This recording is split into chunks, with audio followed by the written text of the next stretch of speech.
Welcome, everybody. It's a joy to see you here this evening. We're being a little bit flexible here, and that's just what has to take place in an event like this. I welcome you, and I see that I've got the Salisbury, Conrad, Connor, and Shelby are on this end, and they're going to lead us in the Pledge of Allegiance as we proceed to have the presentation of the colors. So, gentlemen.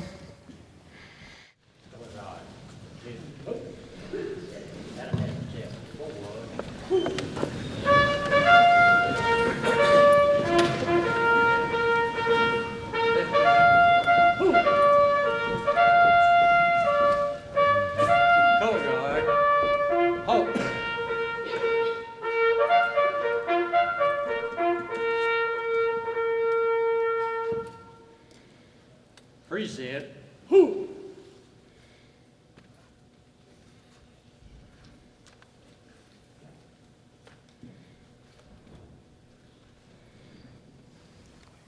Please join in the Pledge of Allegiance of the flag as three of our graduating seniors this year lead us.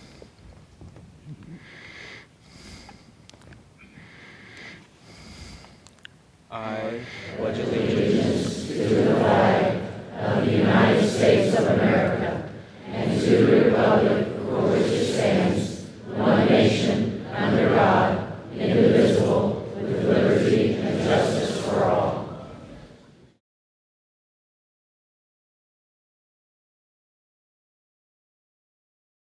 Choir with the national anthem.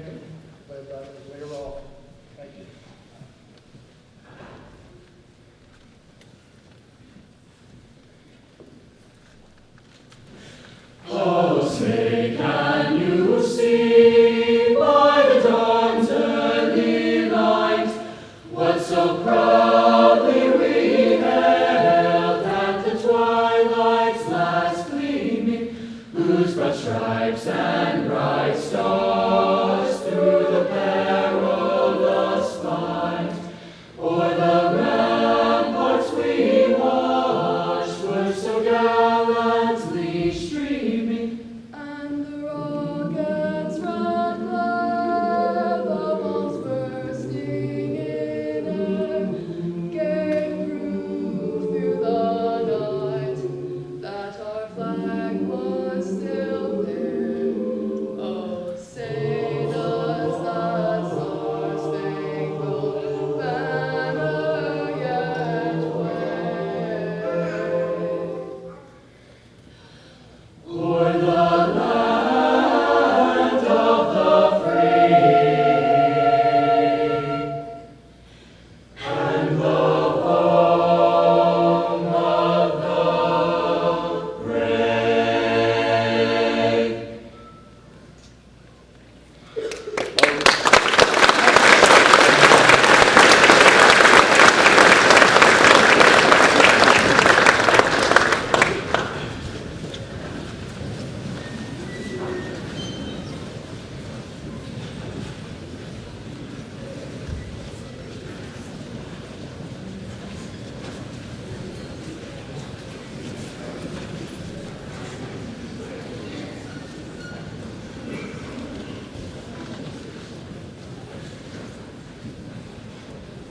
Forward.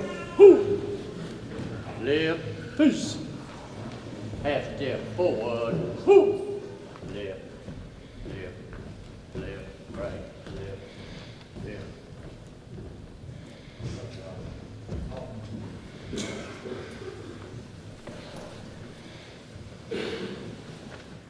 Thank you. You may be seated. And Ms. Bennett, did we get the introduction up? Thank you. And just as a preliminary, last December 7th, they celebrated the 75th anniversary of the events of Pearl Harbor, December 7th, 1941. And as you'll hear many times, I'm sure, through this presentation, our guest of honor this evening was there. And he asked that we have this as a part of the introduction of him tonight, which is the then President Obama's statements, a short statement about him at that ceremony on December 7th last year.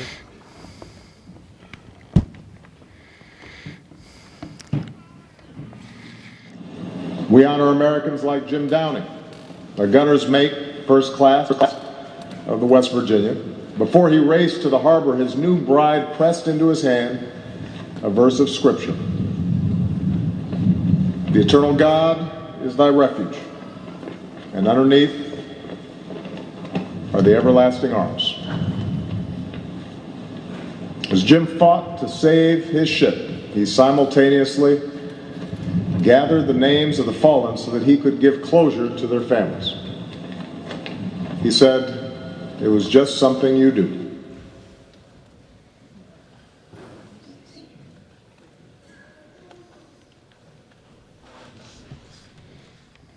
I must say personally, this is a humbling thing for me to stand before you and introduce a man of this caliber, a true hero.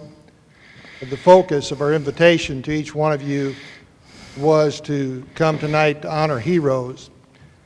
And Jim is a hero, but he would look at all of his shipmates, whether they survived or not, as heroes. He would look at all that served before or since as heroes. He would look at our law enforcement, our military, our parents, our friends, our teachers. Everybody that's in this auditorium has the opportunity to be a hero. And if you listen carefully and attentively, I believe that you'll hear a call upon each of our lives to be a hero of the faith. And so I with great humility, but a great amount of pleasure, introduce to you a 103-year-old survivor of Pearl Harbor, the attack on his particular ship, the West Virginia, and just welcome him. It would be Navy Lieutenant retired Jim Downing, and I'd like you to give him a rousing welcome to this assembly. Thank you.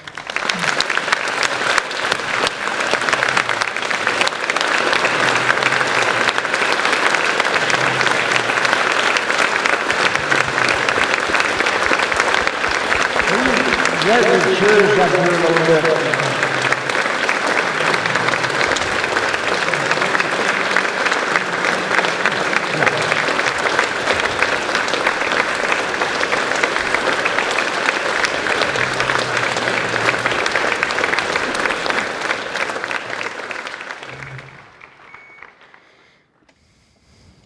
Jim likes to start with a little bit of an understanding of his senior status, as I understand it. And you're going to pick a couple of people that volunteer to come up, that have to come up this side. A couple right here on the front row. How about a brother and sister? Could you guys come up here? This is a friend of mine that's a veteran, and his sister.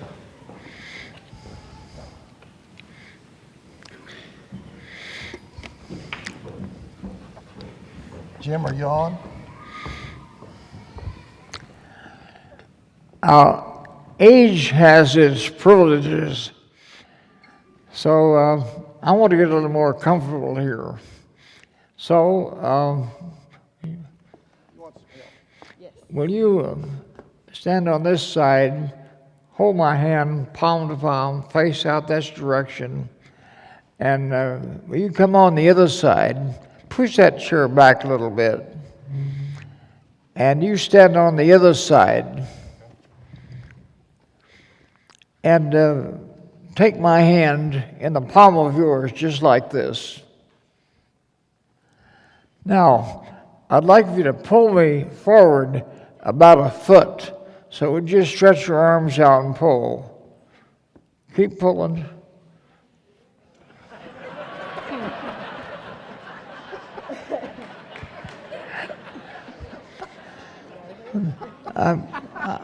I told you I was fragile. So help me put my real arm in the sleeve here then.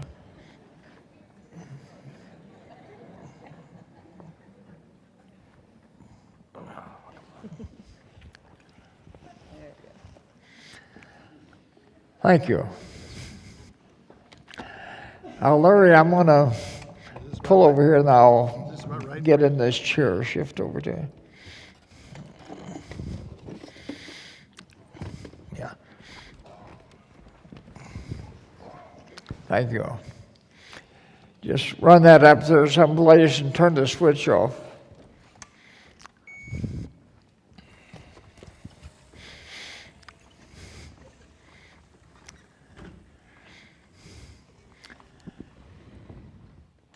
Before Larry and I start dialoguing, we want to show you a few pictures.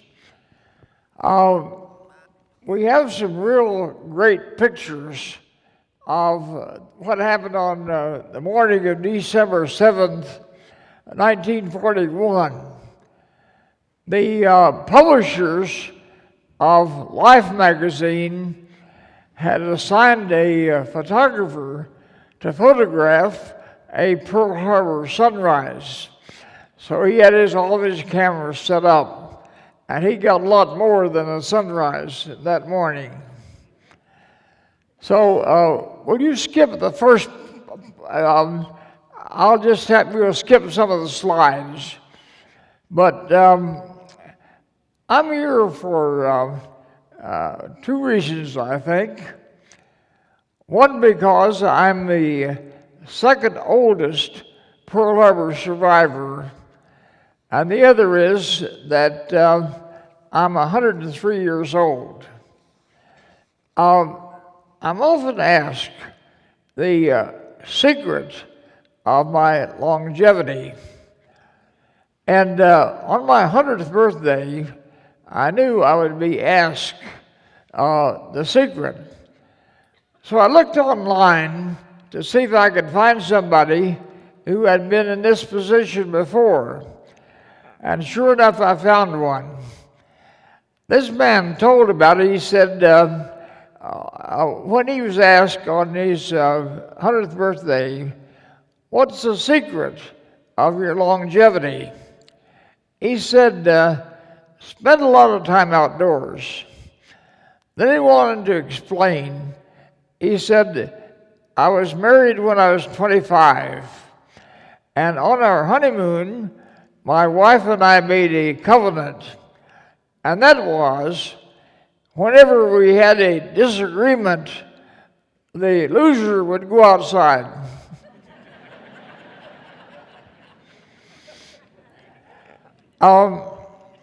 At my age, I think more about heaven than I do on earth, because I expect to be there before too long. So I'm trying to gather all the information I can so it will be a smooth transition. So I read this story the other day about a woman whose husband preceded her by 3 months. So when she got to heaven, she started looking for him. And the receptionist said, well, we've got to have more information. What was his name? Well, his name was Joe. Well, we've got to know more than that. What's something special? And she said, well, about 3 weeks before he died, he told me if I ever looked at another man, he'd roll over in his grave. And the reception looked greatly relieved and said, oh, Roland Joe. Everybody knows Roland Joe up here. Well, we're going to show some pictures, and then we'll have some discussion, question and answer. And Larry's got some questions ready, and we'll take questions from you. But we'll just look at the first 2 or 3, and then I'll ask you to skip some. Let's start with the first. Let's start at the beginning. We weren't going to do that, but let's roll back to the beginning.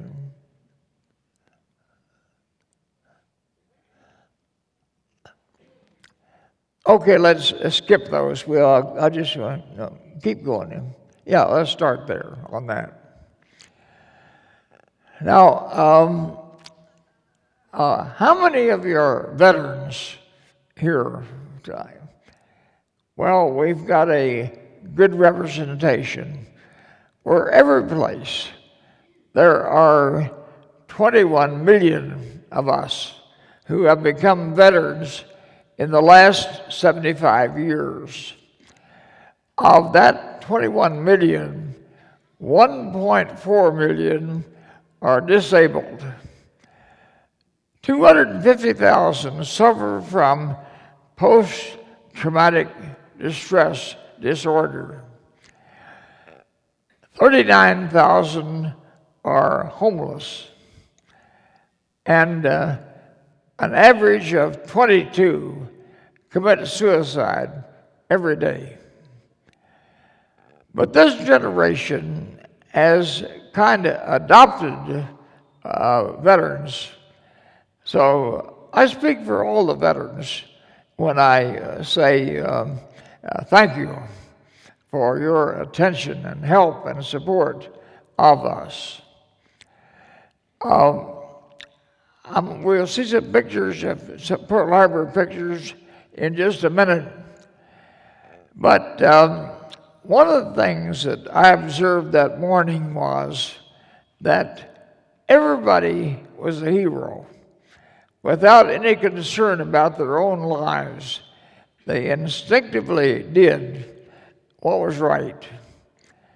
So everybody was a hero that morning, and of course in other theaters of war.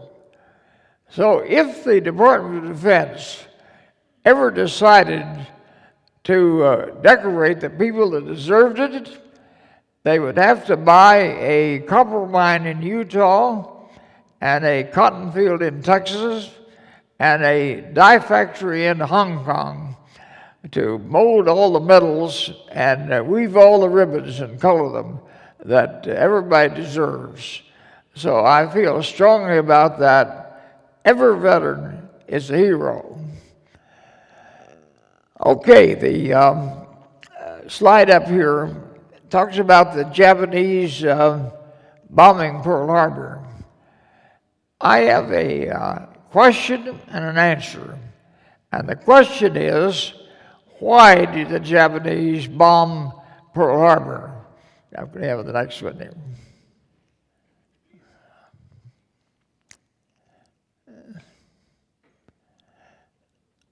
Okay, let's go ahead and back up a little bit more.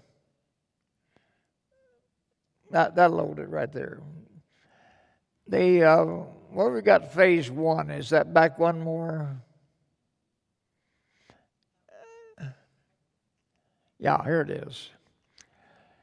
In 1927, the Japanese signed a document called the Tanaka Memorial.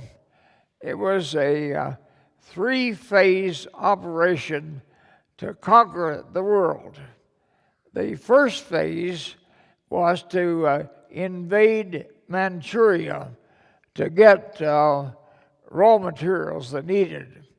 The second phase was to occupy the country of Indonesia. Let's go ahead and bring up the map here now. Here is Indonesia. To take oil and other things back from Indonesia to Japan, they had to pass past the Philippines. We had military forces in the Philippines. Our plan for defending the Philippines was to move the battleships from over here to help defend the Philippines. So the Japanese could not loot Indonesia until they had secured the Philippines. So they came to Pearl Harbor December 7th to immobilize our battleships. I'll let you put the next one forward here then. This is what Pearl Harbor looks like, a very narrow entrance to it. Next one. In 1940, the battleships were moved to Pearl Harbor. The third ship here was my ship. I spent 9 years aboard that ship. I used to brag that I had a rich uncle, and he provided me with a $45 million home. So I was very proud of my home, along with 15 other men that occupied it. The first thing that I got used to in the Navy was only 6 square feet of living space, where you couldn't move without rubbing shoulders with somebody else. Okay, that's what my ship, the West Virginia, looked like going under the Brooklyn Bridge. And so the Japanese came in. I won't try to read that. You can see it and read it faster than I can. So that was the attack in the Hawaiian Islands. That was just one of 8 attacks that the Japanese made that morning and through the rest of the day. You can see where else they attacked. The largest attack was at 3 o'clock in the afternoon in the Philippine Island. In Hawaii, they used 360 aircraft. In the Philippines, they used 500. And the next slide shows where they hit the Philippines. The other targets, these parts of the world. Now, one of the bombs hit the destroyer Shaw in floating dry dock. And we have this picture in color. That direct hit really ignited a lot of colors, the explosion. Next one. My ship took 9 torpedoes. Pearl Harbor is a shallow harbor. We only had about 6 feet of water under us. So my ship sunk down in the mud and slid a little bit toward the center of the channel. Everything above the waterline was on fire.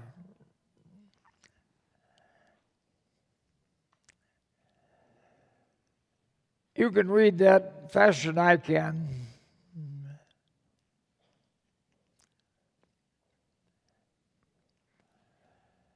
So beside the 22 ships that were damaged, they destroyed almost 400 aircraft in that attack. Now, I find out that the people I talk to are not all that interested in the facts. They want to know, what did you think? How did you feel? I've got 5 words that describe how I felt. The first word is surprise. There was no satellites in those days. Radar was not trusted. We only knew we were under attack when we saw the Japanese planes. They were painted the same olive drab as our Army planes. It was not unusual to see Army planes flying around. The next thing I experienced was fear. The first Japanese plane I saw came flying at an angle. When he got at the right angle, his machine gunners cut loose. Now, fortunately, he didn't bank far enough, and the bullets went right over my head and dug a trench in the dirt behind me. I was afraid the next plane would be more accurate. So the next thing that I felt was anger that our political leaders and military leaders let us down. We had several warnings, if interpreted correctly, would have kept the attack from happening. So I'm afraid my temper went up a little bit that we got caught like this. Now the next thing was resolve that if I ever got in a position of authority, that would never happen. So today, I'm advocating that the military not have anybody in a position of responsibility that has not been in combat. Anybody that hasn't been in combat is too optimistic. They think it could happen. But people who have been in combat, they won't be taken by surprise. They're not overly optimistic. Then, as I said earlier, the overall feeling was pride at the way that our men handle themselves. Now, I think, Larry, we'll leave it a little bit later to talk about lessons we learned from Pearl Harbor. So I'm going to turn around here where I can see you a little better and let you get started. And you can shut it off. We'll come back in a little bit. How's this? Your arms are both solid here. Yeah, okay. Got a doctor's appointment tomorrow. I was going to check it out. I think, Jim, if I think about it, your life's kind of divided into three segments: before your military career, and then your military career, and then what has happened subsequent. So we talked this afternoon about you being a native Missourian, about 100 miles north here in southern Knox County. So I wondered if you could tell us a little bit about your early life, your childhood, your family, and what effects that's had on you in your life and experiences and in your then later military life. Yes, World War I was already underway when I was born. Woodrow Wilson was the president. My father worked in defense plants. I had an uncle who lived at Oak Grove, which is a suburb of Kansas City. So he managed to get assigned to Kansas City so the family could get free delivery of me. So I was born at Oak Grove, Missouri, August 22nd, 1913. And my great-grandfather bought several thousand acres of land directly out of the Louisiana Purchase. And it's located up in Knox County in northeast Missouri, near Kirksville and near Quincy, Illinois. My father owned a country store in Plevna. He was also the president and also president of the bank and of the school board. I went to school in a two-room schoolhouse, and the room was so crowded and we had so few teachers that grades were combined. So the all first and second graders went maybe say in the second grade their first year, then the next year in the first. So we only had half as many grades because they combined the twos. We had no running water, no electricity, no paved roads, and my grandfather had the first automobile in Knox County. So in the wintertime, after the roads got muddy, well, we were pretty much kept at home until the weather got cold enough to freeze the roads. Then we could get out in there.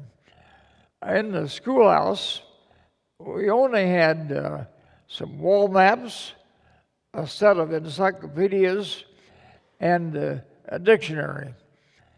But the Missouri furnished, quite a few people that are well known. I've traveled Highway 36 many times, and if you've traveled that, you know that between St. Joe and going across, you come out of Hannibal, and one of the first states is the home of J.C. Penney. You go on down the road a little bit further, that's where Walt Disney was born. Go down a little further, and was General Omar Bradley in Moberly. Then a little bit further was General Pershing. And we produced quite a few Brooklyn or New York pitchers for ball teams. So we've produced some great people that grew up under the same circumstances as I did. But we didn't feel deprived because we had nothing to compare it to. In civics class, I read once that anybody could be president. So I thought, well, I'm anybody. Why don't I shoot for it? So my early ambition was to be the president. I didn't quite make it, but then that's what my early ambition was. So that's a few thoughts on my early life. Can you tell us when you left home and what were the reasons that you left home then? Yes, I graduated from high school in 1932, and that was the height of the Great Depression. I think I only ever worked 3 days in my life. 2 days for $1 a day, and then I got a raise to $1.25 the third day, working a 12-hour day, mostly on the farm. Cash was very scarce, but I had a schoolmate who graduated 2 years ahead of me that joined the Navy. He was on a submarine, and his take-home pay was $90 a month. My father, as I said, was a bank president. His salary was $90 a month. So I saw in Curtis, he was a capitalist. So I was not super patriotic, and I wasn't angry, didn't want to fight anybody. I went in the Navy purely for economic reasons, to get out of it on my own with my own money coming in.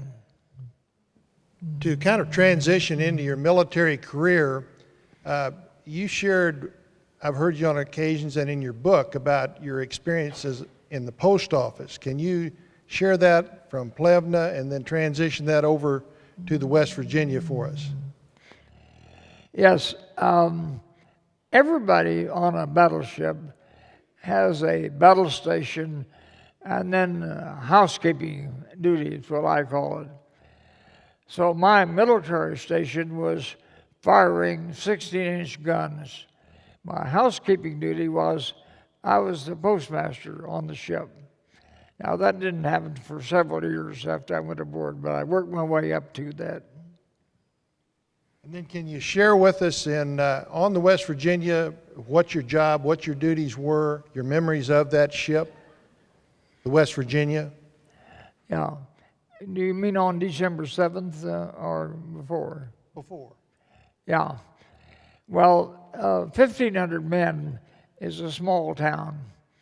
And it was so much work, I actually had an assistant just to take care of the mail. And the military has a saying that mail is more important for morale purposes than food is.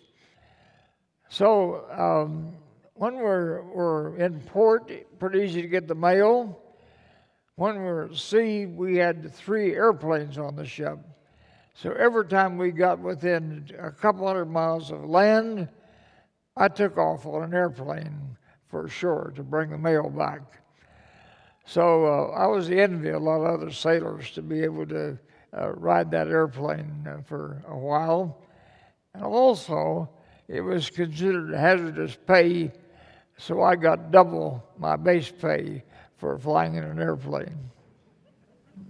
You shared with us earlier your feelings during the attack on Pearl Harbor and particularly on your ship, the West Virginia. Can you tell us a little more about what what you actually did during the attack, physically what you did and what you accomplished in that time? Yes, considering all the services, there were about 86,000 military people on Oahu in 1941, Army, Navy, Marines, and Coast Guard. That was so many that the hotels in Honolulu could not accommodate them.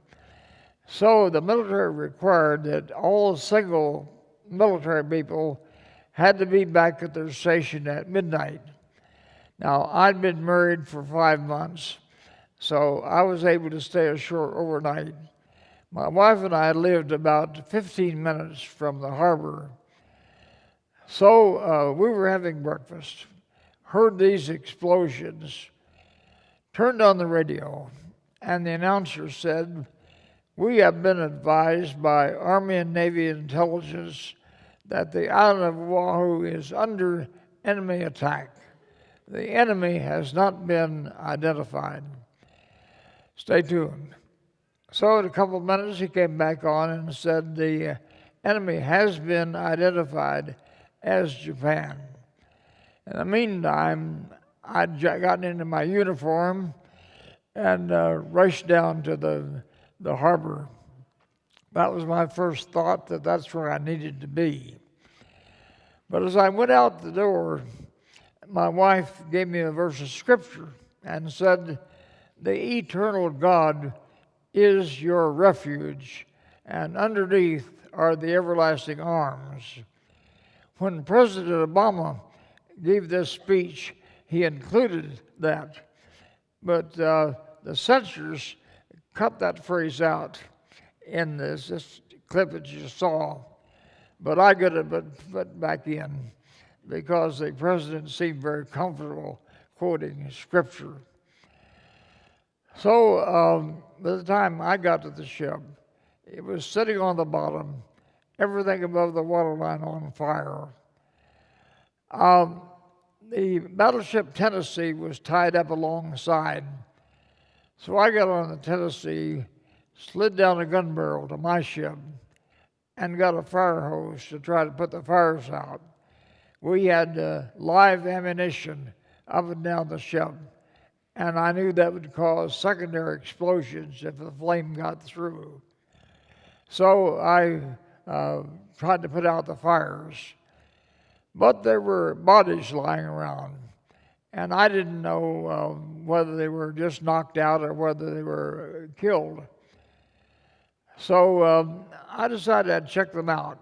We had fireproof name tags, fireproof lanyard, so everybody could be identified by just looking at this name tag. So I thought their parents will never know about their last hours. So I memorized these name tags, and being a postmaster, I had access to their home address.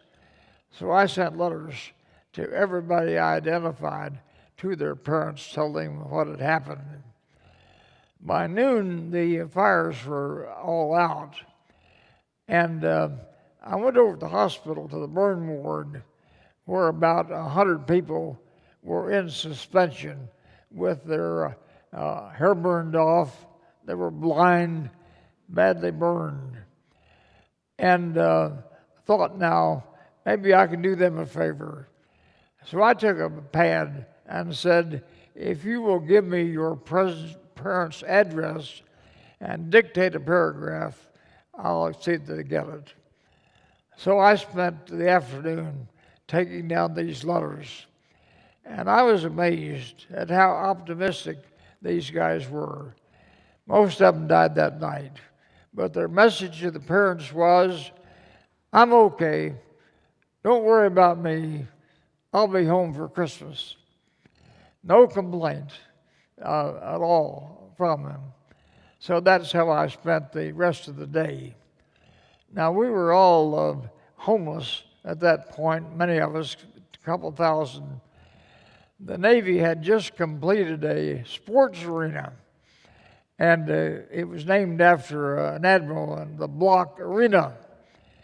So we managed to get mattresses and pillows and spread out on the bleachers. And although the official name was the Block Arena, we renamed it the Mosquito Bowl because all the mosquitoes on the island came to sleep with us there, so it wasn't very comfortable to spend overnight there. Your book, The Other Side of Infamy, answers most of the questions we could ask tonight, but and you alluded to it earlier. Is there anything else you'd like to share with us that, as to lessons learned from the attack at Pearl Harbor? Yes. In 1983, President Reagan made a speech. The title was Peace Through Strength. And he coined a phrase that I hope everybody remember. And that phrase was, weakness invites aggression. Weakness invites aggression.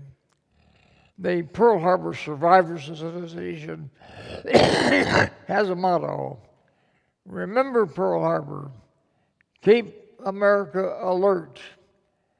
And I'm trying to start a movement to add to that, remember Pearl Harbor, keep America alert and strong. The only language that dictators and aggressive rulers understand is force and power.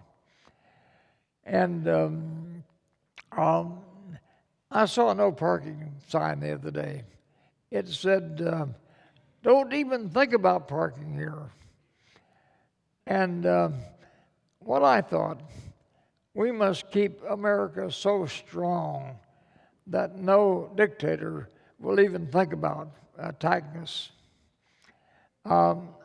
In my naval career, I also was involved in the first H-bomb test. And I know how deadly those tests can be here. So I say to the younger people in this generation, you're the leaders of tomorrow. You're the taxpayers. You're the voters. You're the legislators. I hope you will keep America so strong in cyberspace, in space, in the skies, on the surface, on the sea, and under the sea, so strong that no foreign power will even think about attacking us. We've covered a little bit of your early life and your military life and the Pearl Harbor story. If we could just ask a few questions before we let the audience see what questions they wish to ask you. Can you share with us what your main message would be to this audience? You asked me to mention the 4 Ds as a possibility of a statement that you would wish to imprint upon the minds here in this auditorium. Yes, I'm often asked, what advice do you have? So I've come up with a little thing I'll give to you.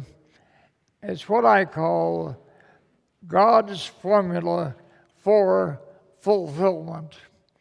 It's 4 words that each begins with the letter D.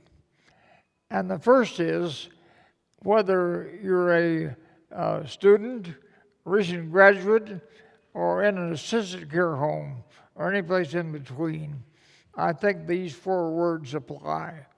So the first word that begins with the letter D is discover your gift. Everybody has a unique gift, and you can only be happy and satisfied and productive when you're using that gift. The second D stands for dedicate your gift to a higher cause. People that use their gift for personal fame and fortune have a high suicide rate. The third word is develop your gift to the maximum. And I would predict that the number of words in your obituary and on your tombstone will be relative to how well you developed your gift. The fourth D is deploy your gift. Now, I could take a long time expounding each of those, but I will not do that. I have a secular version of this. I was speaking to a battalion of soldiers getting ready to go over into Iraq. And I told them, I said, the military limits you, but you can exercise these 4 Ds. And then I asked the battalion, I said, who do you think is the most fulfilled person in this battalion? I didn't get much response, so I said, well, if I had to pick the person, it would be either the commanding officer or the chaplain, because both have discovered their gift, they have dedicated their gift, they've developed their gift, and they can't wait to get overseas and start deploying their gift. I spoke at a stand-up mic. The minute I stopped speaking, the commanding officer with whom I'd had breakfast jumped up, put his hand on my shoulder, and he pointed his finger at my nose and said, I am the most fulfilled person in this battalion, and don't you forget it. So that's my advice to all ages. The Bible tells us a lot about how to find our gifts and what they are. And one of the things the Bible has to say is that our gifts cannot be revoked. And another place, there's a command to stir them up, like starting a fire. So the gifts that God has given each of us is latent if it's not in use. So stir it up. Find out what it is, stir it up. One more statement that I read. Everything that's ever been created has been created for a purpose. To the degree that which has been created is fulfilling the purpose for which it was created, it is at that point in time perfect.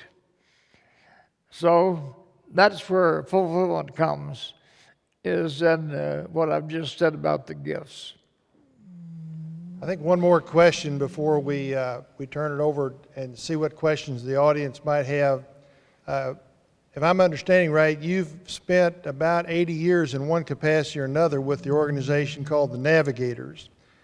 And I'd like for you to share with us, if you would, how you became involved, who got you involved, who was involved in your faith experience during all of these times that we've already talked about, particularly in the military and since you were in the military. Yes, in the 1920s, a young man out in Southern California became a Christian, and he began to grow and reach maturity. And he knew a lot of people that he thought weren't living up to their potential.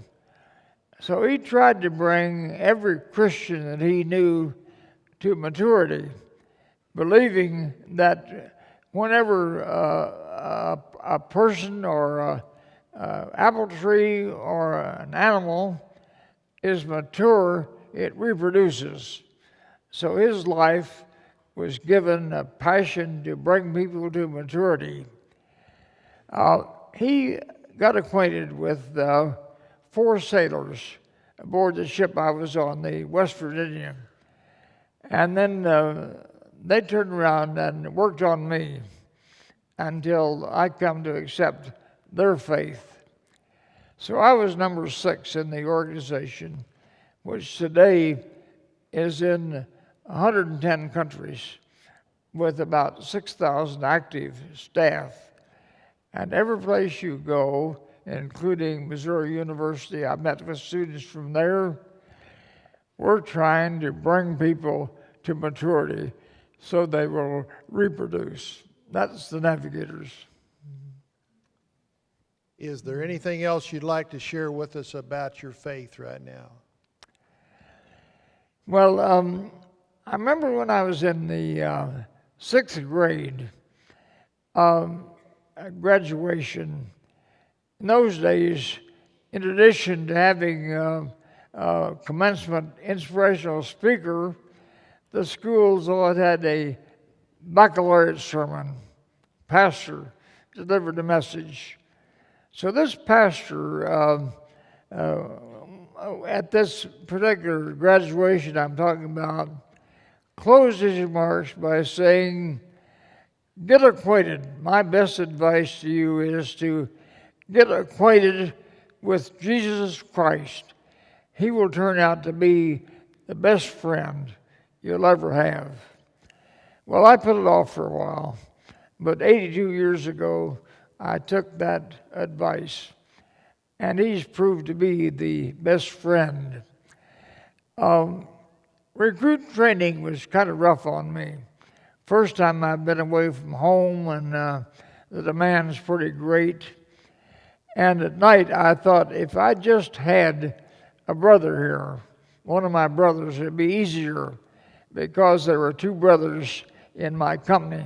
And at the end of the day, they would sit down and commiserate with each other and make that life more bearable. But I learned later that Proverbs 18:24 in the Bible says, there's a friend that's closer than a brother. So I was lax in making that decision, but 82 years ago, I got acquainted with him. And he's been the best friend I've ever had since that time.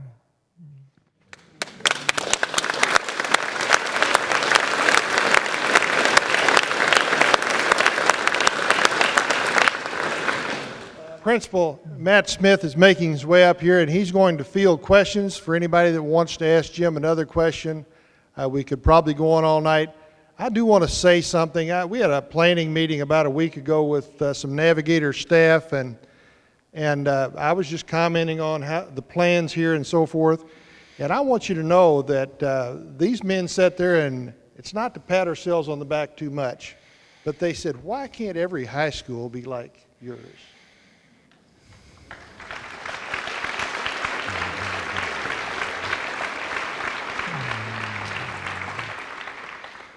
These guys have been a joy to work with. And if you don't think about it too much, start thinking about just telling your high school teachers, your high school students, your high school administrators, your high school janitors. Tell them all how much you appreciate what they do for our community. So I guess if there's questions, if you want to just raise your hand, I'll try to get around, come meet you halfway, and let's kind of work through it. Sir? Lieutenant Downing, I'd first like to thank you for your service, your Christianity, and your longevity. You're an inspiration. My question, as you know, the U.S. military was practicing war games in 1940, about a year before Pearl Harbor, and General Matthew Ridgway suggested a possible war game in which the Japanese would do an air attack against our Navy anchored in Pearl Harbor, and suggested that as a preparation for it. His fellow officers thought that was a possibility so remote that it wasn't worthy of a war game. So my question is this: did the officers on Pearl Harbor or the enlisted men ever talk about Matthew Ridgway's suggestion prior to when it actually occurred? I can only hear when I'm about 4 feet from the origin, so I'm going to ask Larry to repeat. You gave a rendition of a Matthew Ridgway war game that was scuttled, basically. And he's asking if the officers or enlisted men at Pearl Harbor had any realization or thought that the attack was a reality or would be a reality. We had radar. 2 Army sergeants were operating the radar. They picked up the Japanese coming in reported to their commander, and he said, "We have some B-17s coming in from the States. It's probably them." The problem was that the B-17s were coming in from the east. The Japanese were coming in from the west. But that warning wasn't heeded. Also, the Pearl Harbor had a submarine net across that narrow neck that we saw in the picture. With 164 ships in port, they generated a lot of garbage. So every morning, a garbage barge went around and gathered up the garbage, and when they took it out to sea to dump it, they opened the net. So the Japanese had 5 two-man submarines, and when they opened the net, they came in the harbor. We had a destroyer patrolling the entrance to the harbor, going back and forth. He saw this Japanese submarine, depth charged and sunk it, and reported to his commanding officer that he had sighted an unknown object in a restricted area and sunk it. And the officer who took the message said, "Confirm." So those 2 warnings were ignored. So I would say, yes, there were a few people that knew of the attack, but they didn't know the significance or what to do about it.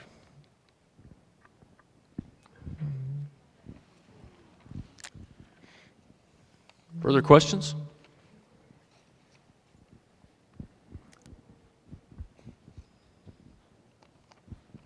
Don't be shy.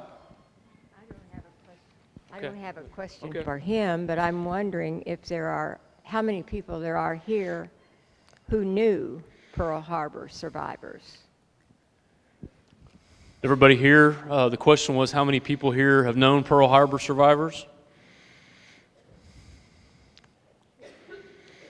Two in your family? Okay. Okay. I know one after today. I got to know one today. I didn't hear what she said. She wanted to know how many Pearl Harbor survivors that were here, new Pearl Harbor survivors. I'm at 1,500 men on board. I'm sure you can't remember just one, but my father was James Davis Hendren from Moberly, Missouri, and he was on the USS West Virginia during Pearl Harbor, and it was a survivor. James Hendren.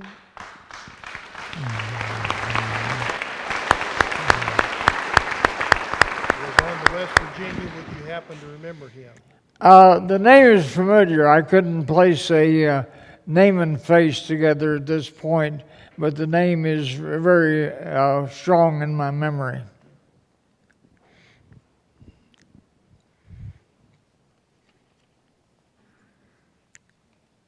Questions? I've got a question. Of all the ships that were destroyed, how long did it take the United States to replace them ships? When did we get recovery in Pearl Harbor? How long did it take to replace the ships that were destroyed in Pearl Harbor?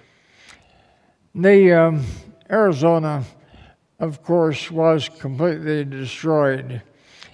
The Oklahoma, which capsized, it also was lost. The California was repaired, the Pennsylvania, the Maryland, the Tennessee. It took a year and a half to repair the West Virginia. But the West Virginia got back in the war. So they set up a prior system. So most of the ships were back in the war on short order.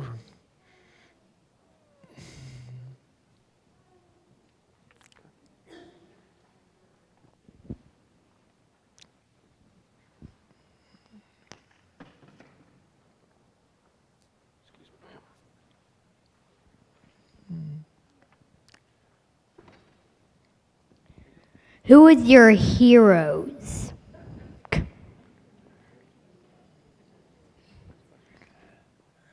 were their heroes? Who are your heroes?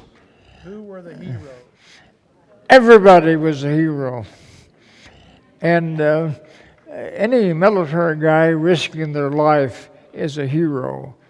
So there's a lot of them in Iraq and Afghanistan today. In the history of the United States, about 950,000 people have given their lives for their country, from the Revolutionary War down to today. So there's a lot of heroes that are not still alive, but I can't put one person above another and say, he's a greater hero. Another way to ask it might be, Mr. Downing, growing up, who were some people that you looked up to or modeled your life after? As you were growing up or after, who were heroes that influenced your life? I have two or three people that are about equal. One of them is Winston Churchill. And although Napoleon did not use his qualities for the best reasons, he's known as the greatest military and political leader that's ever lived. So I admire him. I've tried to learn from him. I like people that are quick on the trigger in their thinking. One time Napoleon was reviewing his honor guard, and his horse reared up, and he was about to slide off. So a private and the horse next to him reached up, grabbed the bridle, pulled the horse down, and when the horse's hoofs hit the dirt, Napoleon said, "Thank you, Captain." He promoted him on the spot.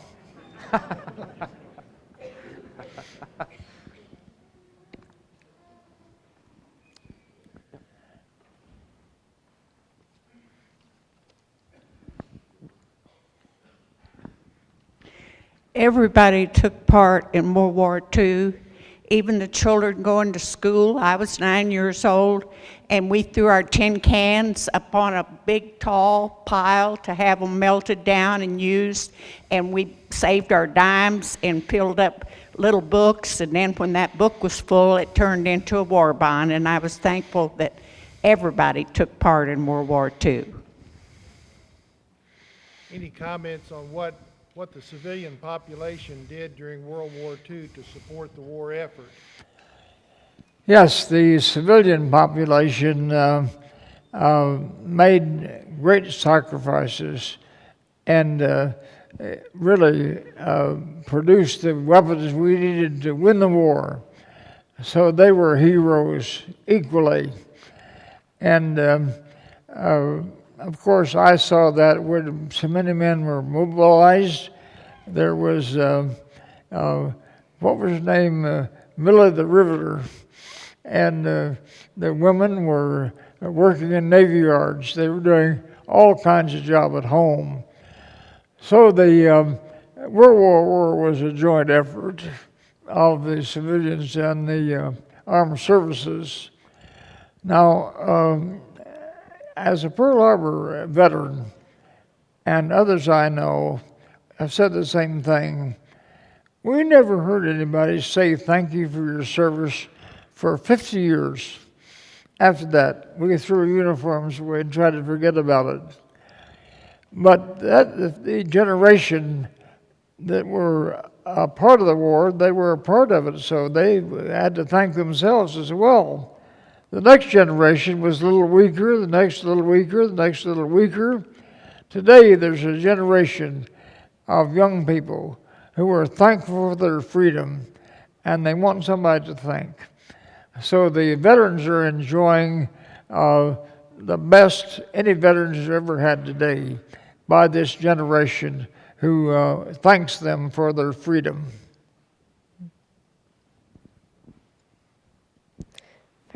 First, I would like to thank you for all you've done, and I would like to know if you have been on an honor flight or have gone to see the war memorials. Thank you for your service.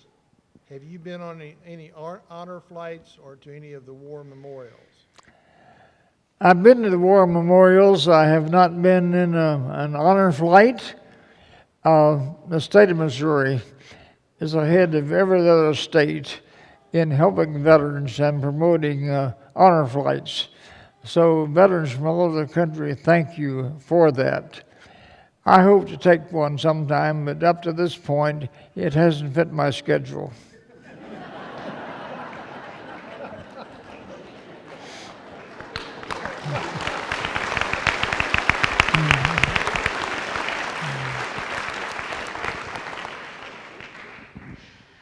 So how long did you stay in the service after the attack on Pearl Harbor, and did you have to go fight after the attack? How long did you serve after Pearl Harbor and where? Yes, I went on to make a career in the Navy. I served on about 6 other ships and was involved in the Korean War. I commanded a Navy ship during the Korean War, in the Cold War, and then in the H-bomb test. I spent 24 years in the Navy. At the end of the 24 years, I had to get out on a medical discharge.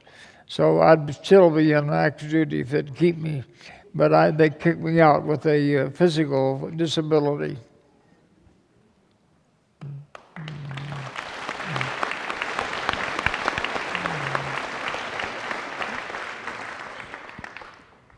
I'm curious if you have ever seen the movie Pearl Harbor, and if so, what you think of how they did with that. Have you seen the movie Pearl Harbor, and how do you think it was? How accurate was the movie? Well, there's been about 6 made, and the earliest ones were the best because they combined actual scenes with Japanese actual scenes. And although they introduced a little bit of unrealistic romance and other things into some of them, I'm very happy that I feel that every one of them did something to educate the present generation on Pearl Harbor, and that education needs to continue. So I'm glad for everyone, even though I was asked to preview some of them, and I didn't dare express what I really felt about it.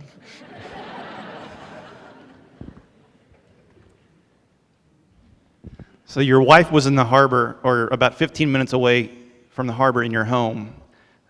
How long did it take you to let her know you were still alive after you went back to the ship? You were with your wife 15 minutes before the attack. How long did it take you to get back together? And there's a lot more to that, the separations that you had for some time. Yes, since most everything in Hawaii is shipped out, Hawaii can't support their population. So immediately the military evacuated everybody that was not directly involved in the war effort. So my wife left Honolulu Christmas Day, shortly after the 7th, and we were not reunited until the middle of June 1943. So of our 68 years of marriage, I probably should subtract 1.5 years. Did your wife know you were still alive? When did your wife find out you were still alive? She came down the next morning, and my white uniform was oil soaked, and of course I hadn't had a shave or comb my hair, but she said I looked better than she'd ever seen me look that next morning.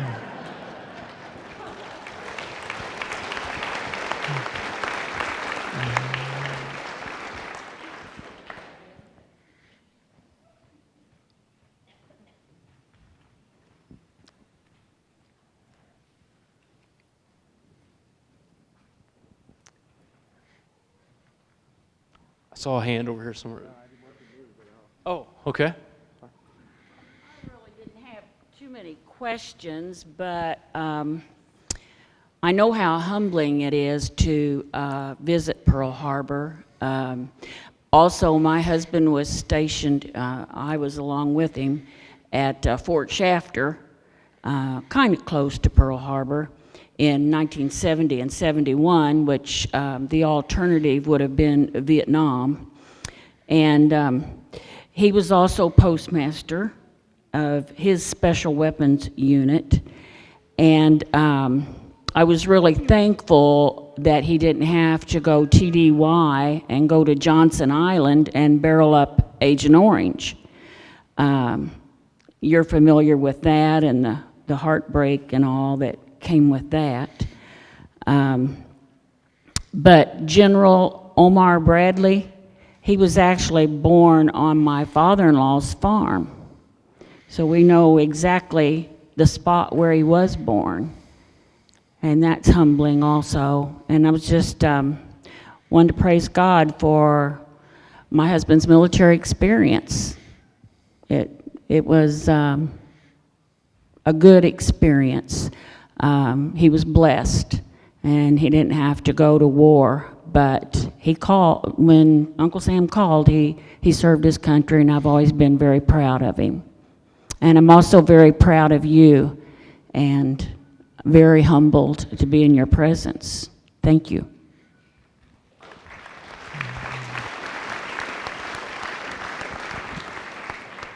Her family served during the Vietnam era, and she's very proud of you and proud of her family for that service.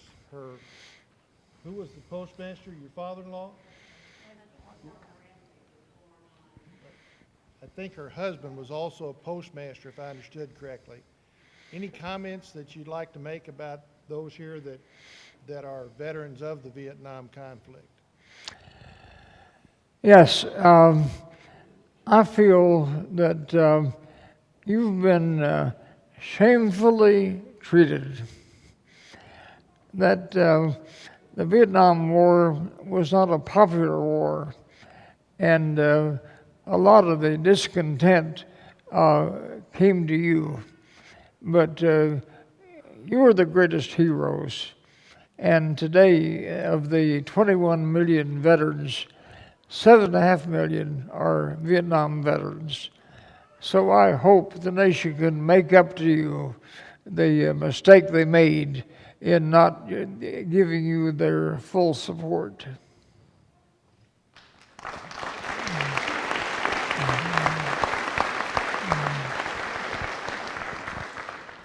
Sir, while you're sitting on a ship, your family is back suffering through the Great Depression. What were they doing in the times during the Depression, and what kind of communication did you have? Your family back in Missouri was suffering because of separation from you. Can you express your ability to communicate with them and what interactions you had with your family while you were away during the war? I have one older brother and one younger brother, both that were in the war. So my father and mother's, all three sons were in combat situations. My younger brother was a B-17 pilot. My older brother was also an airman out in the Pacific. So that was rough on the family. I have just one, but to have all three of their sons in the war. And I was in a banquet just a few months ago with some Gold Star parents, and what a terrible toll that war takes, and particularly death. And there's just no way we can compensate them for what they've done. So my own thought is that war is a terrible way to settle disputes. I wish there was some way to outlaw war altogether.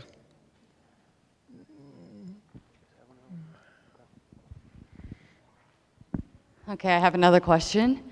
Were you able to ever meet any of the Japanese pilots that attacked Pearl Harbor later on in life? Were you able to meet Japanese pilots later in life? I've mentioned this at a couple other meetings today. I don't think I've mentioned it in this one yet, have I? The leader of the Japanese planes on December 7th was a 39-year-old Japanese pilot named Matsuo Fushida. He survived the war. He thought he was the only officer of the Japanese Navy that survived the war. He had great remorse over what he had done and was writing a book, No More Pearl Harbor. But as he's writing, he said, how do you tame the primitive instinct in people to hate other people and to want to kill them or dominate them?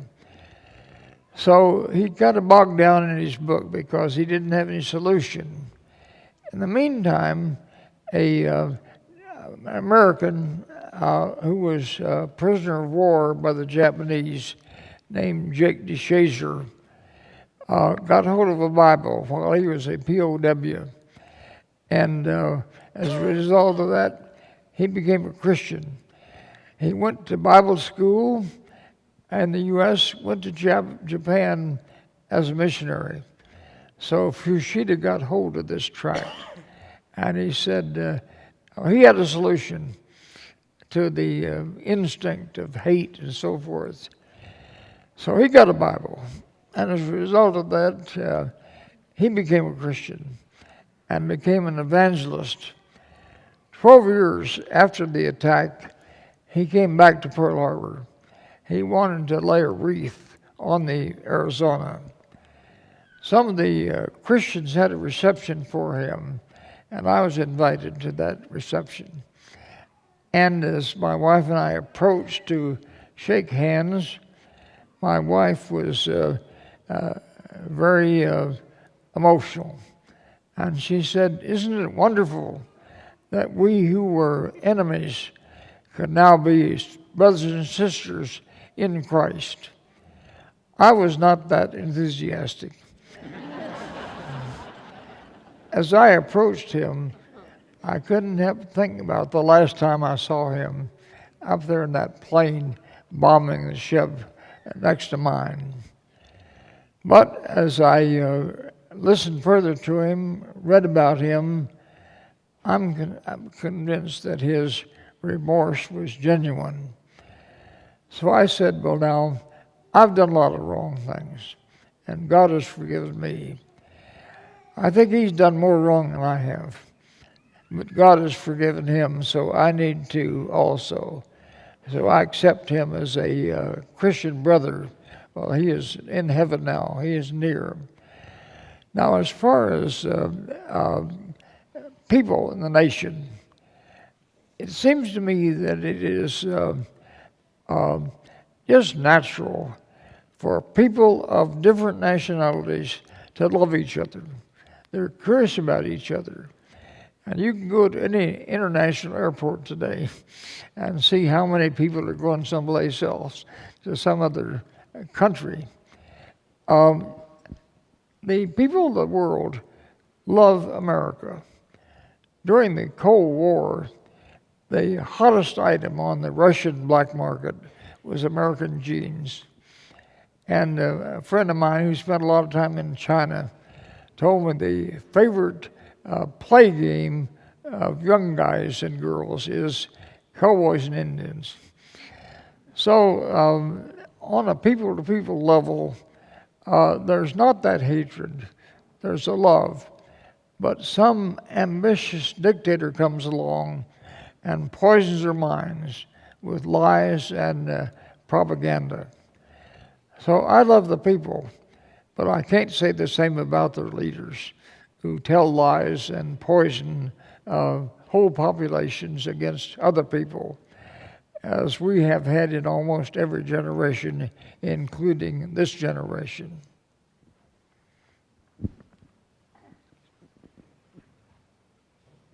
Sir, I just have to tell you, you are a man to be admired and a hero, but I got to know, are you single? You're amazing. Are you single? My wife died about 8 years ago. I have some Facebook friends.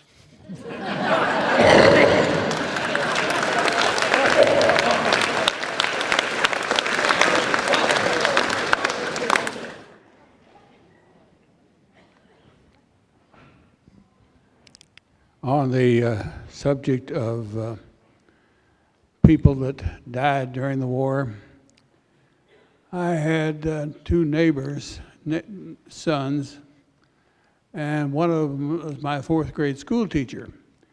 And he got drafted into the Marines, and he was on the invasion of Iwo Jima. And his parents got the notice that he had died. The same week, they also got notice that the other son had died. And one other thing, my brother fought in the Aleutians, got a Bronze Star there at 2. And well, he died about 6 years ago, and he hated the Japanese until the day he died. I'm sorry to say that, but he did. He shared that a neighbor had lost a son on Iwo Jima, and within a week, notice of another dying, and he commented on another family member, I believe I understood, that hated the Japanese till the day he died. So in terms of people that have suffered and lost lives and lost their way, I guess you'd say, any comments on that? Yes, I think that's a very natural reaction, and I think the way to deal with it is it's all right to stay angry with the leaders, but not the people that are just carrying out orders. You really were the exceptional generation, all of you World War II gentlemen. I have a question. How many survivors are still alive? And if you're the second oldest, who's the oldest? How many Pearl Harbor survivors are alive now? And you're the second oldest. Who's the oldest? Yes, his name is Ray Chavez. He's a year and 4 months older than I am. Lives in San Diego, California, and gets around better than I do. So he's the oldest. We think there are less than 1,000 Pearl Harbor survivors still alive. On December 7th, we celebrated the 75th anniversary, so the people would have an average age of in their 20s still alive. So they're all in their 90s or over.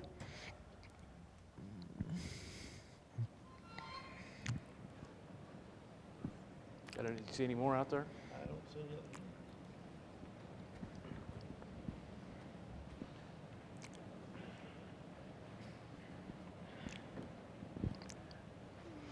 I read your book in one day. It was excellent. Anyone that's thinking about buying the book, it's so good.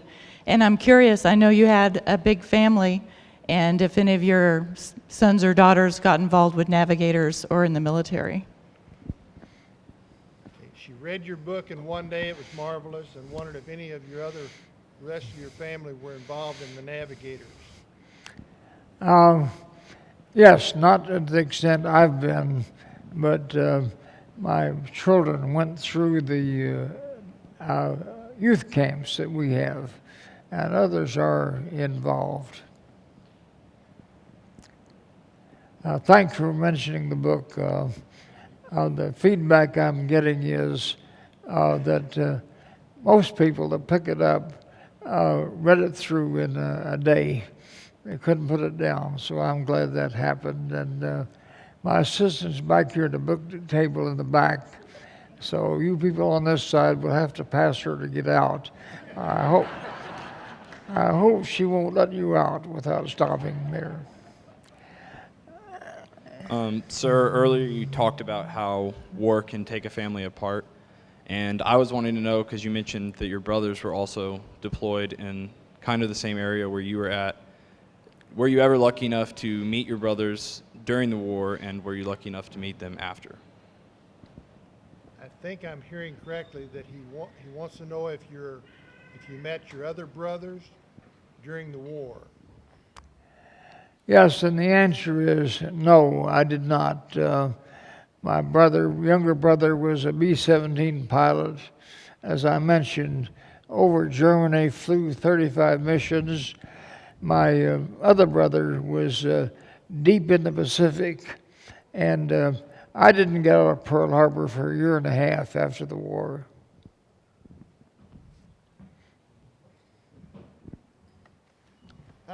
I'm extremely happy that the last few questions have related to the book Jim wrote.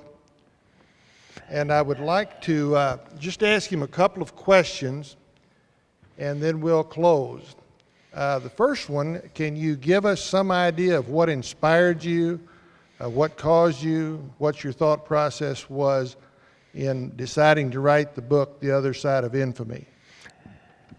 Yes, I've had a marvelous life of great experiences, and have tried to pass this on to my children. Every once in a while, one of them would say, "You never told us that before." And so I decided about 10 years ago, I needed to write down the life experiences I'd had for my children and grandchildren and great-grandchildren. So I did that about 10 years ago. Just recently, some publishers found out about this manuscript I had, and they pressured me, said, "This needs wider circulation than your own family." So as a result of their pressure that I allowed them to publish it. Larry, before you ask the other question here, come on up, will you, Larry? Larry is my host here, and so Larry, thank you so much for the treatment here. And you're probably here because of the other Larry that's been up here. They set up this meeting, and I understand you sent out about 2,000 flyers. So we need to thank these two Larrys for setting up this meeting.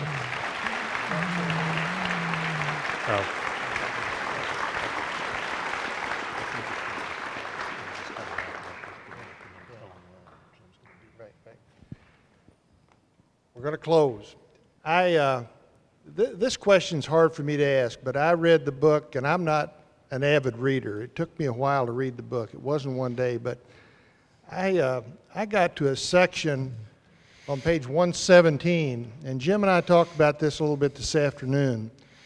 And he had a friend named Vic, who, as I understand from the book, was a baker, baked bread a couple of days before his ship. And what was the name of the ship again? Astoria. The Astoria went into the Guadalcanal area and was sunk. And Vic wrote a letter to his fiancée, who he never met again. And I wanted to read a paragraph out of the book, if I can do it without getting weepy. It says, "I later learned about a statement Vic wrote to his fiancée. I have begun to read the book Caleb, the Overcomer, and so far it is really good. It includes the expression, the best incentive to live such a life is to see someone living it. In light of that, Jim Downing is my Caleb. He is the one who came to mind when I read that part. His life means more to me than all the sermons I have ever heard." And Jim, the question I'd like to ask you, as I get just a small sense of how much personal loss you had of friends, and each one of us in life has some personal loss. I wondered if you could express to us how to deal with that loss, having suffered as much of it as you have. Well, most of the people that I know that have gone on are in heaven. They're having more fun than I am. And I think as they look at me, they feel sorry for me down here. So I think it's looking at the future and all eternity that makes these losses bearable. So we're here only a short time, and it won't be long before those of us who are in God's family will be reunited. And I can put up with a few years being down here.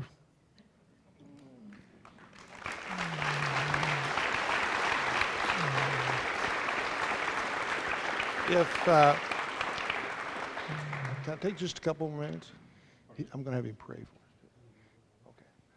Danielle, I think, was over here, and she's got the music. They're going to play some.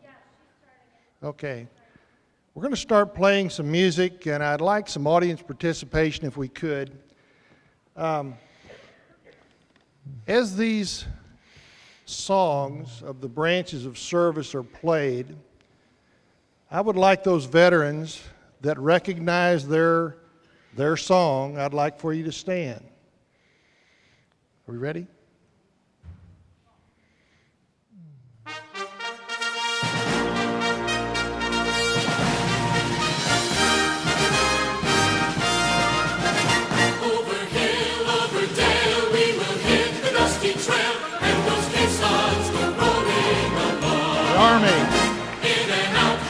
Shout, counter marching all about, and those caissons go rolling along.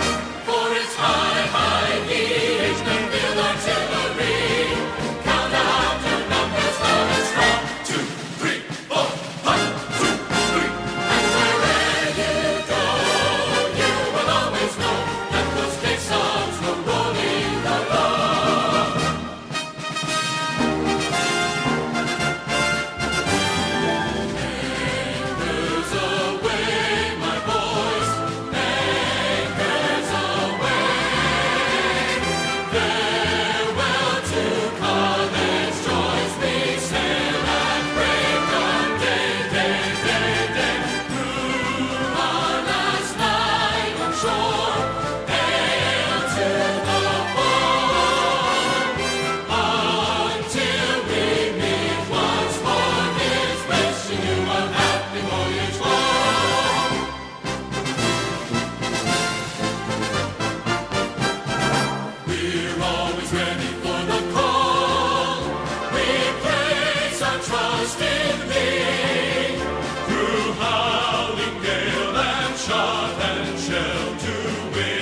Coast Guard.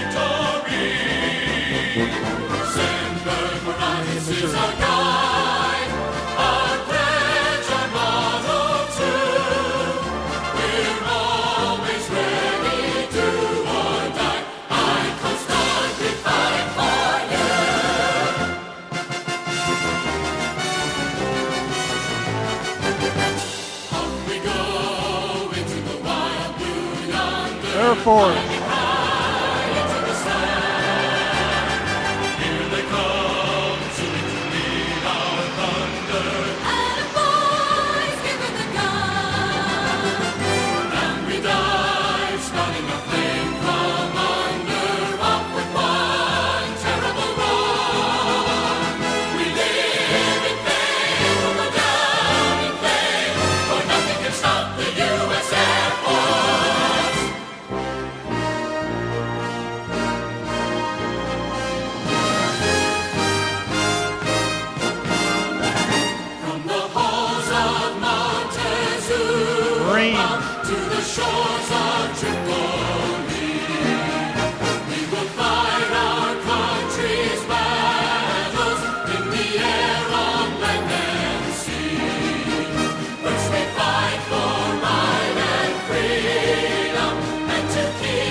As we close, I'd like for all of those veterans that have already stood, there are a few like Jim that may not be able to stand, but you can raise your hands, do whatever you want to, but I'd like those veterans to stand.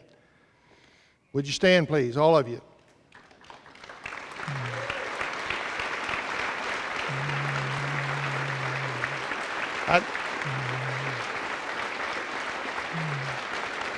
I'd like the wives and children and family of these veterans to stand.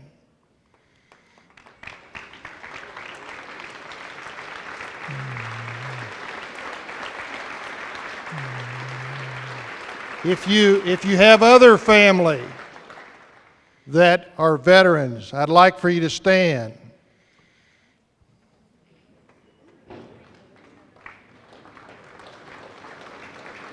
If you have friends that are veterans, I'd like you to stand. I think you get what I'm trying to do. If there's anyone here that loves veterans, stand.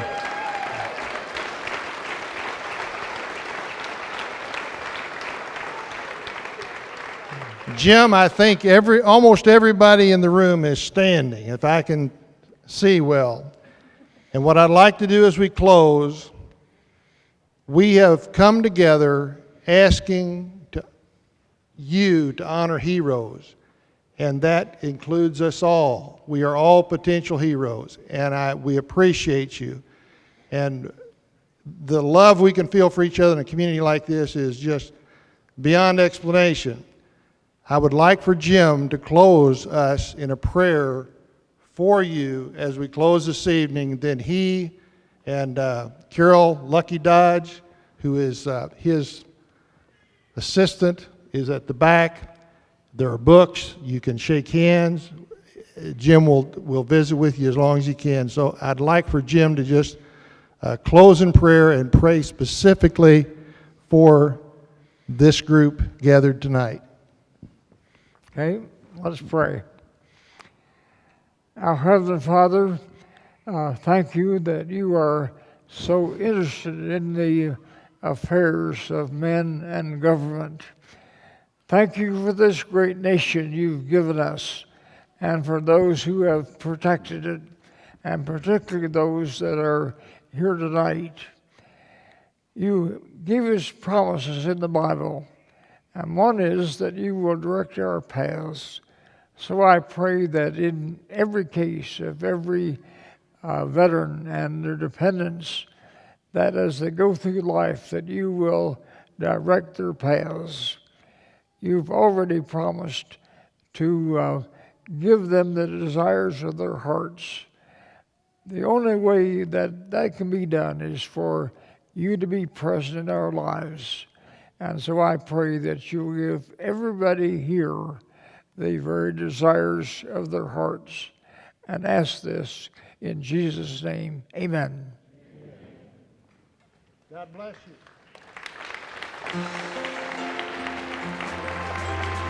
you.